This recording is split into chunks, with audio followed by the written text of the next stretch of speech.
ప్రతి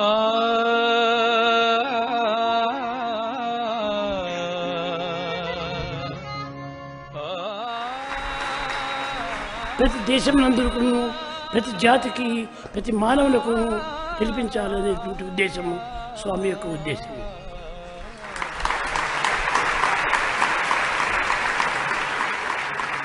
It is Bhagavan's decision that there should be Veda chanting in every country, by everybody, by every caste, by every community, by every individual.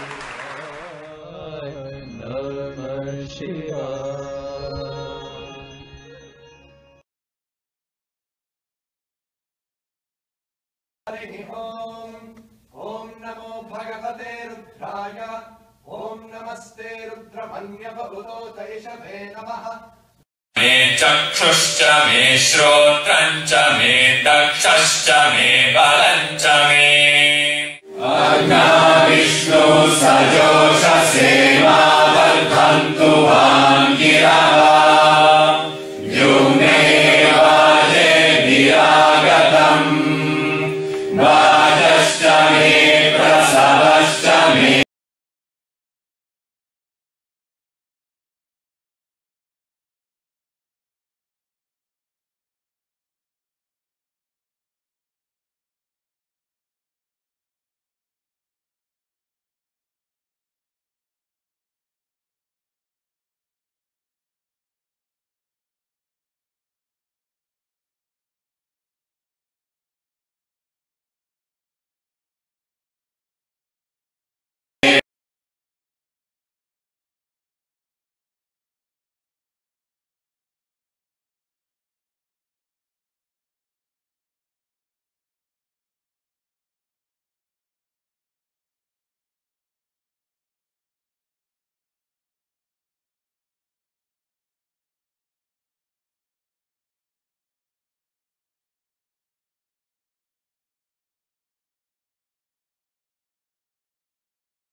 गणानां त्वा गणपतिगुं हवामहे कविं कवीनामुपमश्रवस्तमम् ज्येष्ठराजं ब्रह्मणां ब्रह्मणस्पत आनः शृण्वन्नोतिभिः सीद सादनम् प्रणो देवी सरस्वती वाजेभिर्वाजिनीवती धीनामवित्रयवतु गणेशाय नमः सरस्वत्यै नमः श्रीगुरुभ्यो नमः हरिः ॐ शान्ति शान्ति शान्तिः। ॐ नमो भगवते रुद्राय। ॐ नमस्ते रुद्रमन्यव उतोत इषवे नमः। नमस्ते अस्तु धन्वने बाहुभ्यामुदते नमः। यात इषुः शिवतमा शिवम् बभूवते धनुः। शिवा शरव्यायातवतयानो रुद्रमृडया। या ते रुद्रशिवा तनूरघोरा पापकाशिनी।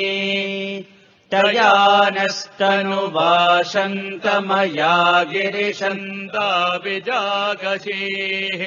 यामिषुम् गिरिशम् तहस्ते बिभर्षस्तवे। शिवाङ्गिरित्रताम् कुरु माहि गुंसीः पुरुषम् जगत्। शिवेन वचसा त्वा गिरिशाच्छावदामसि। यथा नः सर्वमिज्जगदयक्ष्मगुम् सुमना असत्। अध्यवोचदधिवक्ता प्रथमो दैव्योऽभिषक् अहेगुश्च सर्वान् जम्भयन् सर्वाश्च यातु धान्यः असौ यस्ताम्रो अरुण उत बभ्रुः सुमङ्गलः ये चेमागुम् रुद्रा अभितो दिक्षुश्रिता सहस्रशो वैशागुम् हेडयेमहे असव्यो वसर्पति नीलग्रीवो विलोहितः उतैनम् गोपा अदृशन्नदृशन्नुदहार्यः उतैनम् विश्वा भूतानि सदृष्टो मृडयातिनः नमो अस्तु नीलग्रीवाय सहस्राक्षाय मीढुषे अथो ये अस्य सत्त्वानोऽहम् तेभ्यो करन्नमः प्रमुञ्चतन्वनस्त्वमुभयोरात्मियोर्जाम् याश्च ते हस्त इषवः पराता भगवो वपा अवतत्यधनुस्त्वगुम् सहस्राच चतेषुधे निशीर्यशल्यानाम् मुखा शिवो नः सुमना भव विद्यम् धनुःकपर्दिनो विशल्यो बाणवागुम् उता अनेसन्नस्येषव आभुरस्य निशङ्गधिः याते केतिर्मे दुष्टमहस्ते बभूवते धनुः तयास्मान् विश्वतस्त्वमयक्ष्मया परिभुजा नमस्ते अस्त्वायुधायानातताय धृष्णवे उभाभ्यामुत ते नमो बाहुभ्याम् तव धन्वने परिते धन्वनो केतिरस्मान् वृणत्तु विश्वतः अधो य इषुधिस्तवारे अस्मन्निदेहितम् नमस्ते अस्तु भगवन् विश्वेश्वराय महादेवाय त्र्यम्बकाय त्रिपुरान्तकाय त्रिकाग्निकालाय कालाग्निरुद्राय नीलकण्ठाय मृत्युञ्जयाय सर्वेश्वराय सदाशिवाय श्रीमन्महादेवाय नमः नमो हिरण्यवाहवे सेनान्ये दिशाम् च पतये नमो नमो वृक्षेभ्यो हरिकेशेभ्यः पशूनाम् पतये नमो नमः सस्पिञ्जराय त्रिषीमते पथीनाम् पतये नमो नमो बभ्लुषाय व्याधिनेनानाम् पतये नमो नमो हरिकेशायोपवीतिने पुष्टानाम् पतये नमो नमो भवस्य हेत्यै जगताम् पतये नमो नमो रुद्राय तथा विनेक्षेत्राणाम् पतये नमो नमः सूताय हन्त्याय वनानाम् पतये नमो नमो रोहिताय स्तपतये वृक्षाणाम् पतये नमो नमो मन्त्रिणे वाणिजाय कक्षाणाम् पतये नमो नमो भुवन्तये वारिवस्कृताय औषधीनाम् पतये नमो नम उच्चैर्घोषाय क्रन्दयते पत्तीनाम् पतये नमो नमः कृत्स्नवेताय धावते सत्त्वनाम् पतये नमः। नमः सहमानाय निव्याधिन आव्याधिनीनाम् पतये नमो नमः। ककुभाय निषङ्गिणे सेनानाम् पतये नमो नमो। निषङ्गिण इषुधिमते तस्कराणाम् पतये नमो नमो। वञ्चते परिवञ्चते सायूनाम् पतये नमो नमो। निचेरवे परिचरायारण्यानाम् पतये नमो नमः। सृकाविभ्यो जिगागुंसद्भ्यो मुष्णताम् पतये नमो नमो। सिमद्भ्यो नक्तम् चरभ्य प्रकृन्तानाम् पतये नमो नम। उष्णीषिणे गिरिचराय कुलुञ्चानाम् पतये नमो नम। इषुमद्भ्यो धन्वाविभ्यश्च वो नमो नम। आतन्वानेभ्यः प्रतिदधानेभ्यश्च वो नमो नम। आयच्छद्भ्यो विसृजद्भ्यश्च वो नमो नमोऽस्यद्भ्यो विद्यद्भ्यश्च वो नमो नम। आसीनेभ्यः शयानेभ्यश्च वो नमो नमः। स्वपद्भ्यो जाग्रद्भ्यश्च वो नमो नमस्तिष्ठद्भ्यो धावद्भ्यश्च वो नमो नमः। सभाभ्यः सभापतिभ्यश्च वो नमो नमो। अश्वेभ्योऽश्वपतिभ्यश्च वो नमः।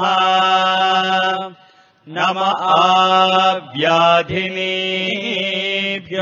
विविद्यन्तेभ्यश्च वो नमो नम। उगणाभ्यस्तृगुम् हतेभ्यश्च वो नमो नमो। गृत्सेभ्यो गृत्सपतिभ्यश्च वो नमो नमो। व्रातेभ्यो व्रातपतिभ्यश्च वो नमो नमो। गणेभ्यो गणपतिभ्यश्च वो नमो नमो।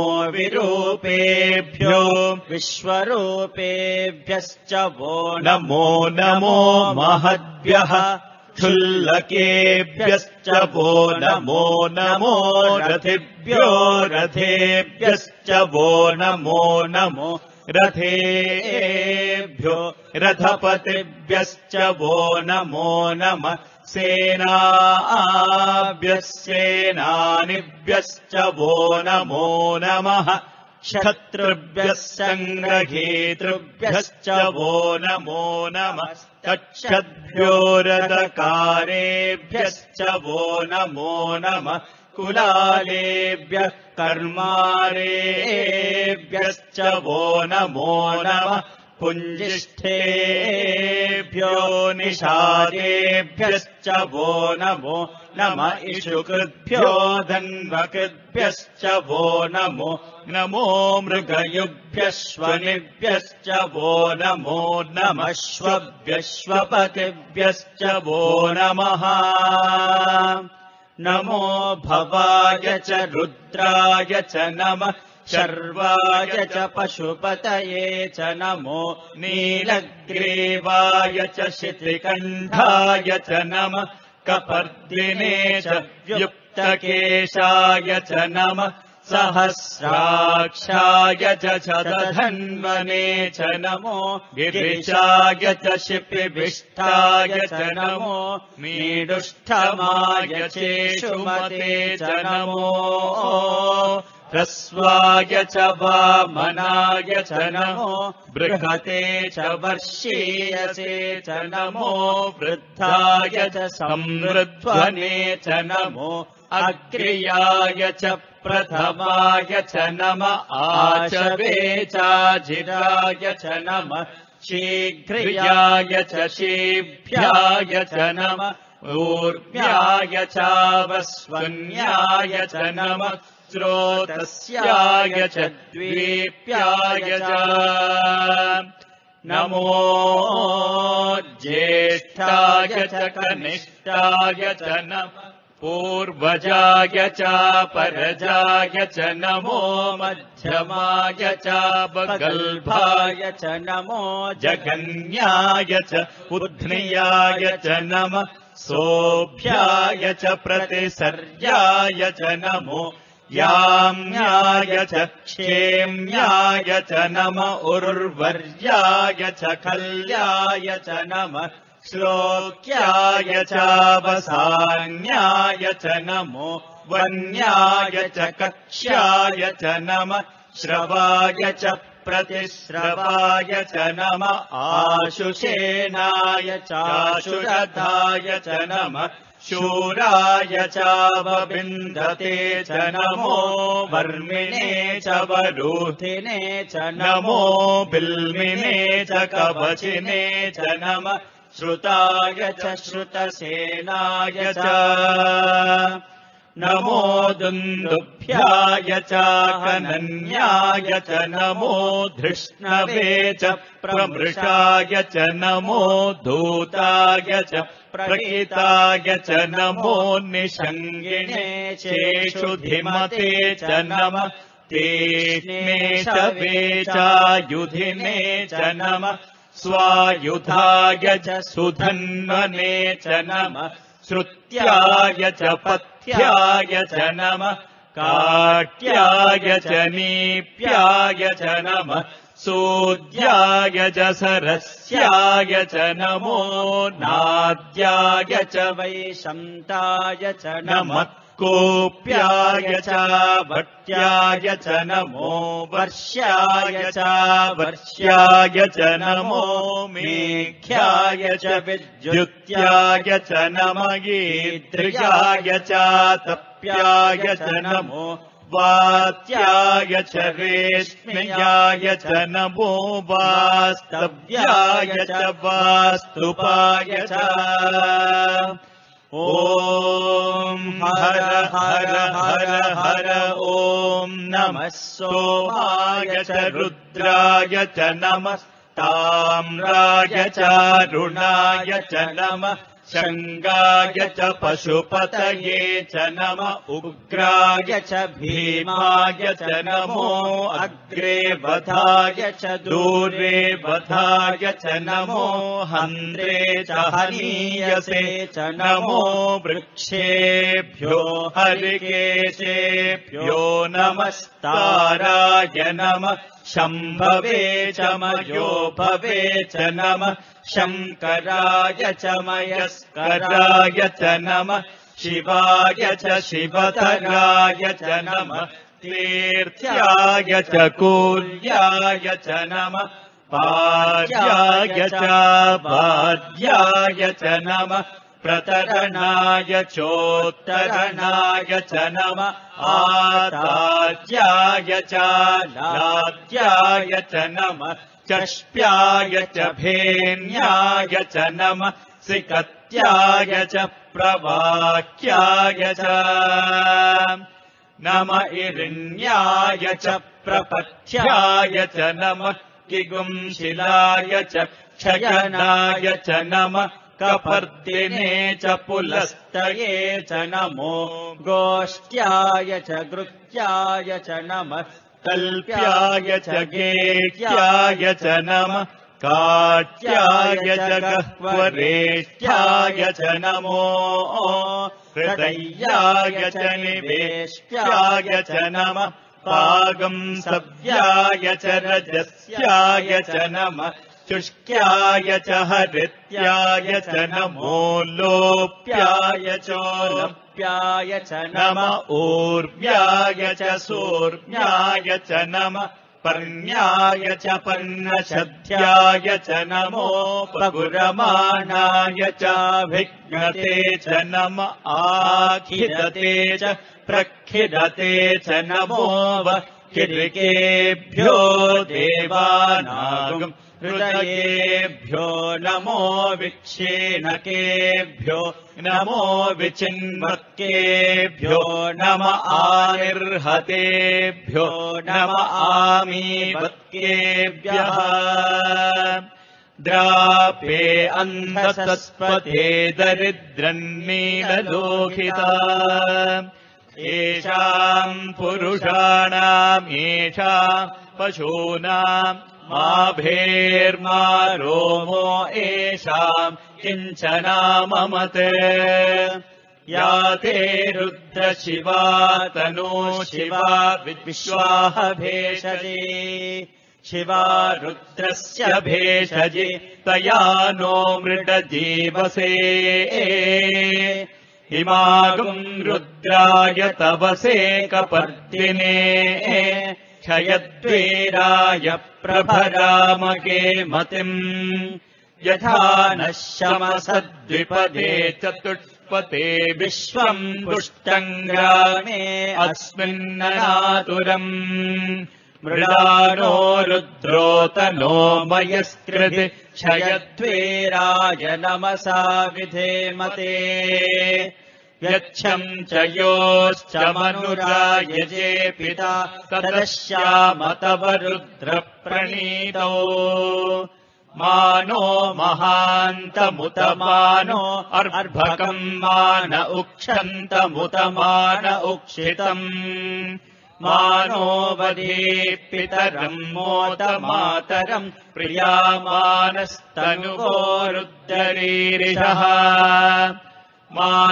मानस्तोकेतनये मान आयुषि मानो गोषु मानो अश्वेषु रीरिषः वीरान्मानो रुद्रभामितो वदे हविष्मन्तो नमसा विधेमते आरात्ते गोघ्रमुत पूरुषग्ने क्षयद्वीराय सुम्नमस्मे ते अस्तु रक्षा च नो अधि च देव ब्रूक्षता च नः शर्म यच्च द्विपर्हाः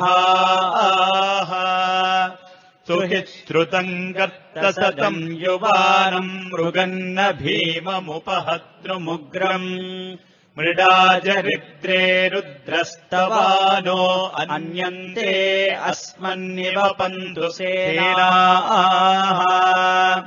परिणो रुद्रश्च हेतुर्वृणक्तु परित्वेषस्य दुर्मतिरघायोः अवस्थिरामघवद्भ्यस्तनुष्वमेध्वस तोकायतनयाय मृडया मीडुट्टमशिवतम शिवो नः सुमना भव परमे वृक्ष आयुधन्निदाय कृत्यम् वसान आचर पिनाकम् बिभ्रदागहि विकिरित विलोहित नमस्ते अस्तु भगवः यास्ते सहस्रगुम् हेतयोऽन्यमस्मन्निव पन्दुताः सहस्राणि सहस्रदा बाहुवोस्तव हेतयः तासामीशानो भगव पराचीनामुखाकृते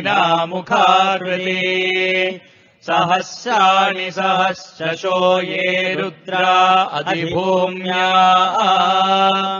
तेषागुम् सहस्रयोजनेव धन्वानि धन्मसि अस्मिन् महच्चर्णवेऽन्तरिक्षे भवारि नीलग्रीवा शितिकण्ठा शर्वा अधः क्षमाचराः नीलग्रीवा शितिकण्ठारिवगुम् रुद्रा उपश्रिताः ये वृक्षेषु सस्पिञ्जरा नीलग्रीवा विलोहिताः ये भूतानामधिपतयो विशिखास कपर्दिनः ये अन्नेषु विविध्यन्ति पात्रेषु पिबतो जनान् ये पथाम् पतिरक्षय ऐलभृदायव्युदः ये तीर्थानि प्रचरन्ति सृगावन्तो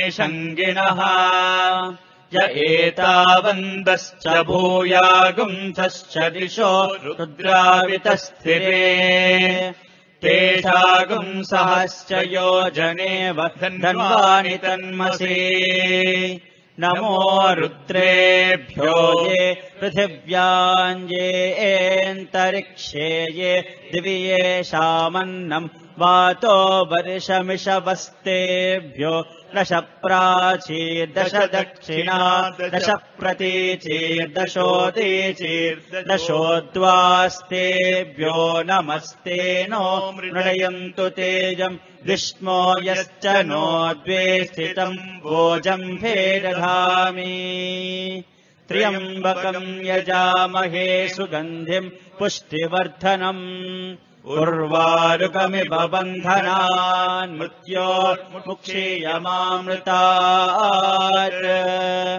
यो रुद्रो अग्नौ यो अप्सुय ओषधीषु यो रुद्रो विश्वा भुवना विवेश तस्मै रुद्राय नमो अस्तु एते सहस्रमयुतम् पाशा मृत्योर्मर्त्याय हन्तवे तान् यज्ञस्य मायया सर्वान् नवयजामहे मृत्यवे स्वाहा मृत्यवे स्वाहा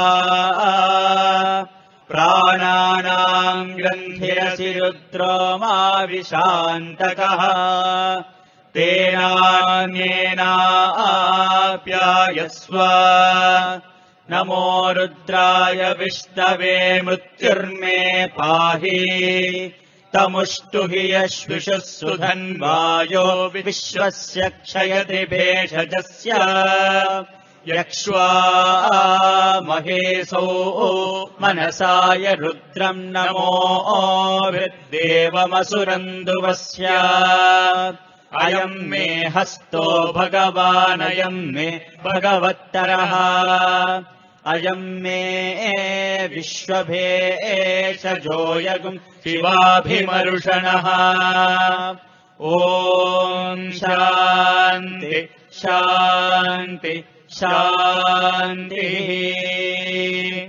ॐ अग्ना विष्णु सजोषसे मा वर्धन्तु वाङ्गिरः द्युम्नैर्वाचेभिरागतम् वाजश्च मे प्रसवश्च मे प्रयतिश्च मे प्रसितिश्च मे धीतिश्च मे क्रतुश्च मे स्वरश्च मे श्लोकश्च मे श्रावश्च मे श्रुतिश्च मे ज्योतिश्च मे सुवश्च मे प्राणश्च मे पानश्च मे व्यानश्च मे शुश्च मे चित्तम् च आधीतम् च मे वाक्च मे मनश्च मे चक्षुश्च मे श्रोत्रम् च मे दक्षश्च मे बलम् च ओजश्च मे सहश्च आयुश्च मे जरा च आत्मा च मे तनूश्च मे शर्म च मे वर्म च मेऽङ्गानि च मे सानि च मे परूपुंसि च मे शरीराणि च मे ज्येष्ठ्यम् च आधिपत्यम् च मे मन्युश्च मे भामश्च मे मश्च मे मश्च मे देवा च मे महिमा च मे वरिमा च मे प्रतिमा च मे भस्मा च मे द्राघुजा च मे वृद्धम् च मे वृत्तिश्च मे सत्यम् च मे श्रद्धा च मे जगच्च मे धनम् च मे वशश्च मे त्रिशिश्च मे क्रीडा च मे मोदश्च मे जातम् च मे जनिष्यमानम् च मे सूक्तम् च मे सुकृतम् च मे वित्तम् च मे वेद्यम् च मे भूतम् च मे भविष्यच्च मे सुगम् च मे सुपथम् च मरुद्धम् च मरुद्धिश्च मे क्लुप्तम् च मे क्लुप्तिश्च मे मतिश्च मे सुमतिश्च मे क्षम् च मे मयश्च मे प्रियम् च मे नुकामश्च मे कामश्च मे सौमनसश्च मे भद्रम् च मे श्रेयश्च मे वस्यश्च मे यशश्च मे भगश्च मे द्रविणम् च मे यन्ता च मे धर्ता च मे क्षेमश्च मे धृतिश्च मे विश्वम् च मे महच्च मे संविच्च मे ज्ञात्रम् च मे सूश्च मे प्रसूश्च मे क्षीरम् च मे लयश्च मरुतम् च मे मृतम् च मे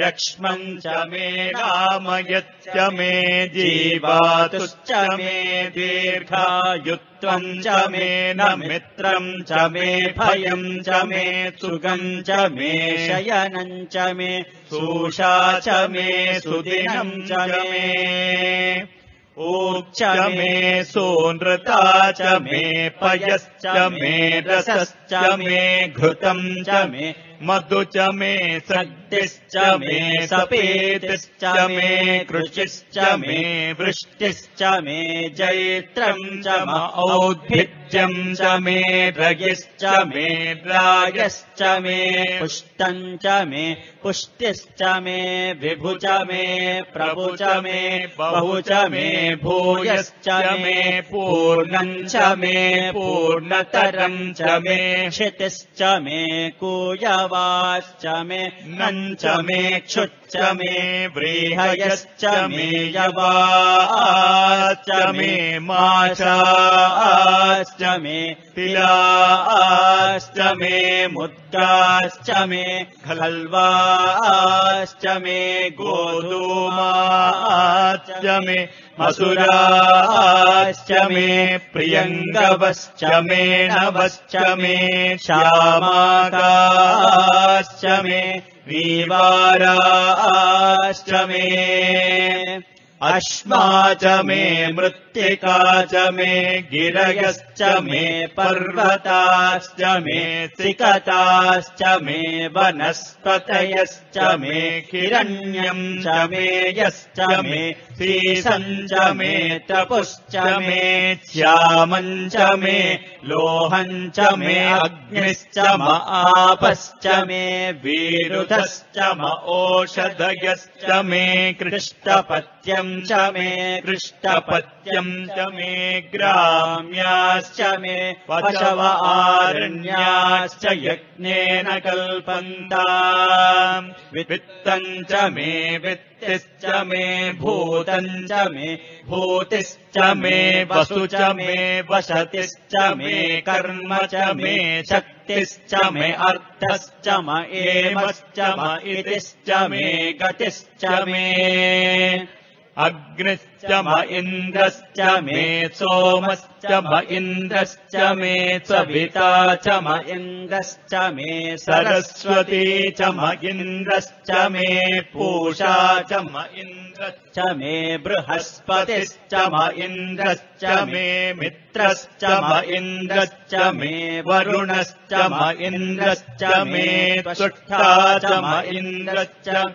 धाता च म इन्द्रश्च मे विष्णुश्च म इन्द्रश्च मे श्विनौ च म इन्द्रश्च मे मरुतश्च म इन्द्रश्च मे विश्वे च मे देवा इन्द्रश्च मे पृथिवी च म इन्द्रश्च मेऽन्तरिक्षम् च म इन्द्रश्च मे जौश्च म इन्द्रश्च मे दिशश्च म इन्द्रश्च मे मूर्धा च म इन्द्रश्च मे प्रजापतिश्च म इन्द्रश्च मे अगुंशुश्च मे रश्मिश्च मे राभ्यश्च मे दिपतिश्च म उपागुंशुश्च मेऽन्तर्यामश्च म ऐन्द्रवायवश्च मे मैत्रा वरुणश्च म आश्विनश्च मे प्रतिप्रस्थानश्च मे शुक्रश्च मे मन्थे च म आग्रयणश्च मे वैश्वदेवश्च मे ध्रुवश्च मे वैश्वानरश्च मरुतुग्रहाश्च मे ग्राह्याश्च म ऐन्द्राग्नश्च मे वैश्वदेवश्च मे मरुत्वतीयाश्च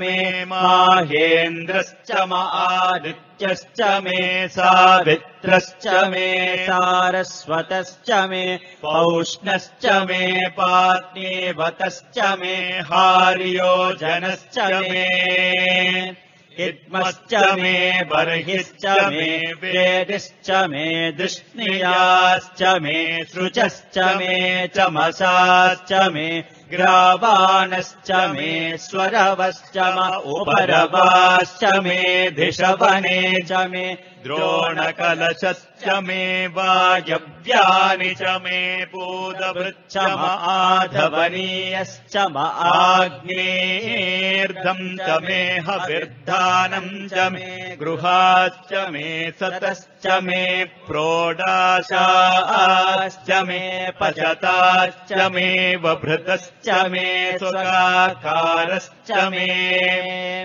अग्निश्च मे घर्मश्च मेऽर्कश्च मे सूर्यश्च मे प्राणश्च मे श्वमेधश्च मे पृथिवी च मे दितिश्च मे धृतिश्च मे द्यौश्च मे शक्वरीरङ्गुलयो दिशश्च मे यज्ञेन कल्पन्तामृतश्च मे स्ताम च मे स्तोमश्च मे यजुश्च मे दीक्षा च मे तपश्च मरुतुश्च मे व्रतम् च मे होरात्रयोर्वृष्ट्या बृहद्रथम् तरे च मे यज्ञेन कल्पेताम् गर्भाश्च मे वत्साश्च मे त्रयविश्च मे त्रयवी च मे दित्यवाक्ष मे दित्यौही च मे पञ्चाविश्च मे पञ्चावी च मे त्रिवत्सश्च मे त्रिवत्सा च मे तुर्यवाक्ष मे तुर्यौही च मे पष्टवाक्ष मे पष्टौही च म उक्षा च मे वशा च म ऋषवश्च मे देहश्च मे नड्वाञ्च मे धेनुश्च म आयुर्यज्ञेन कल्पताम् प्राणो यज्ञेन कल्पतामपानो यज्ञेन कल्पताम् व्यानो यज्ञेन कल्पताम् चक्षुर्यज्ञेन कल्पतागुश्रोत्रम् यज्ञेन कल्पताम् मनो यज्ञेन कल्पताम् वाग्यज्ञेन कल्पतामात्मा यज्ञेन कल्पताम् यज्ञो यज्ञेन कल्पताम् एका च मे तिस्रश्च मे पञ्च च मे सप्त च मे नव च म एकादश च मे त्रयोदश च मे पञ्चदश च मे सप्तदश च मे नवदश च म एकविंशतिश्च मे त्रयोविंशतिश्च मे पञ्चविंशतिश्च मे सप्तविंशतिश्च मे नवविंशतिश्च म एकत्रिंशच्च मे त्रयस्त्रिंशच्च मे चतस्रश्च मे अष्टौ च मे द्वादश च मे षोडश च मे विंशतिश्च मे चतुर्विंशतिश्च मे अष्टाविंशतिश्च मे द्वात्रिंशच्च मे षट्त्रिंशच्च मे चत्वारिंशच्च मे चतुश्चत्वारिंशच्च मे अष्टाचत्वारिंशच्च मे वाचश्च प्रसवश्चाभिजश्च क्रतुश्च सुवश्च मूर्धा च यस्नियश्चान्त्यायन चान्त्यश्च भौवनश्च भुवनश्चाधिपतिश्च इडादे बहुर्मनुर्यज्ञनी बृहस्पतिरुक्तामदानि शगुंधिषद्विश्वे देवासूक्तवाच पृथिवीमातर्मामाहिगुंसीत् मधुमदिष्ये मधुजनिष्ये मधुवक्ष्यामि मधुमदिष्यामि मधुमतीम् देवेभ्यो वाचमुद्यासगुम् शुश्रूषेण्या मनुष्येभ्यस्तम् मा देवा अवन्तु शोभायै पितरोऽनुमदन्तु ॐ शान्ति शान्ति शान्तिः यदक्षरपदभ्रष्टम् मात्राहीनं तु यद्भवेत् तत्सर्वं क्षम्यतां देवा नारायण नमोऽस्तु ते विसर्गबिन्दुमात्राणि पदपादाक्षराणि च न्यूनानि चातिरिक्तानि क्षमस्व साईश्वर अपराधसहस्राणि क्रियन्ते हर्निशं मया दासोऽस्मि मामत्वा क्षमस्व साईश्वर अन्यथा शरणं नास्ति त्वमेव शरणं मम तस्मात् कारुण्यभावेन रक्ष रक्ष साईश्वर हरिः ओम तत्सत् श्री साईश्वरार्पणमस्तु।